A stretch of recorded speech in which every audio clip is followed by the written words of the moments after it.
उपवास असला ना बरेच आपण वेगवेगळे पदार्थ करतो. तर आज आपण उपवासाचे रसगुल्ले पाहणार आहोत. तर करायचे काय, तर त्यासाठी इथे अर्धा लिटर दूध गॅसवर मी गरम होण्यासाठी ठेवलं आहे. सोबतच 1 वाटी भिजलेला जो साबुदाणा आहे तो घेतलेला आहे. खिचडीसाठी ज्या पद्धतीने भिजवतो अगदी त्याच पद्धतीने भिजवलेला आहे. मिक्सर जारमध्ये घालून घ्यायचा आणि 1.5 चमचा इतकी साखर घालून घेतलेली आहे. 1 चमचा इतका मिल्क पावडर घालून घेतलं. आता छान हे मिक्सरमधून आपल्याला फिरवून घ्यायचं आहे.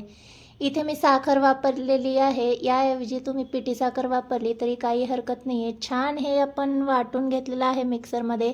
इथे मी पाण्याचा वापर केलेला नाही आहे. आता हे आपण एका प्लेटमध्ये काढून घ्यायचे आणि हाताला थोडंसं तूप लावून घ्यायचे आणि हे मिश्रण जे आहे ते मळून घ्यायचं आहे.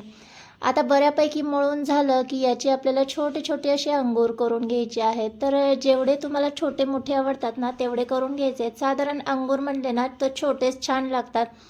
इथे जे आहे सगळे अंगूर आपले करून झालेले आहेत आणि इथे जे आहे दूध देखील आपलं बऱ्यापैकी गरम झालं आहे. आता यामध्ये आपण 1.5 चमचा इतकी मिल्क पावडर घालून घेऊया आणि छान एकजीव करून घ्यायचे. आता हे लगेच यामध्ये आपण जे अंगूर केलेले आहेत ना ते घालून घ्यायचे आहेत.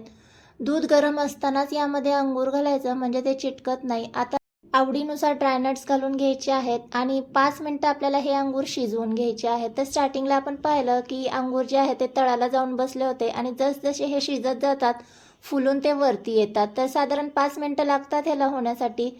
आता बऱ्यापैकी झाले की यामध्ये आवडीनुसार साखर घालून घ्यायची आहे. मिल्क पावडरमुळे बऱ्यापैकी दूध आटलं जातं, त्यामुळे सर्वात शेवटी यामध्ये आपण साखर ॲड करून घेऊया. त्यामुळे आपल्याला जो आहे ना तो साखरेचा अंदाज येतो. तर इथे आपली अंगुरी रसमलाई जी आहे ती बऱ्यापैकी तयार झाली. आता वेलची पावडर घालायची आणि एक 2-3 मिनटं मिक्स करून घ्यायचे आणि आता गॅस बंद करून घेऊया. यापेक्षा जास्त आपल्याला दाटसर करायची नाही आहे, कारण थंड झाल्याच्या नंतर ती आणखीनच दाटसर होते.